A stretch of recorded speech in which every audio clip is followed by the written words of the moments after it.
Hello, welcome back to episode 2 of mini blog series.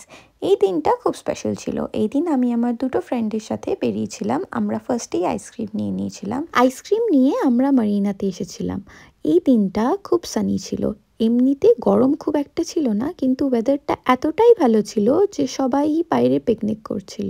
তারপর আমরা অনেকটাক্ষণ বাইরে বসে এনজয় করলাম, ওয়েদারটাকে এনজয় করলাম। আশেপাশে অনেক ডাকস ছিল, সোয়ান্স ছিল, সেগুলো দেখলাম। তারপর আমরা আমাদের একটা ফ্রেন্ডের বাড়ি গেলাম।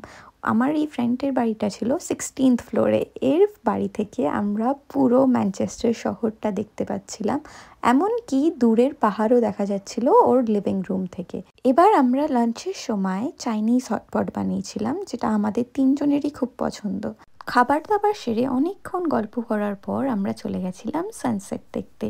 এখানে ইউকেতে সামারে সানসেট হয় 9টা 10টার সময়। তারপর আমরা বাড়ি ফিরলাম। আজকের জন্য এইটুকুই, টাটা।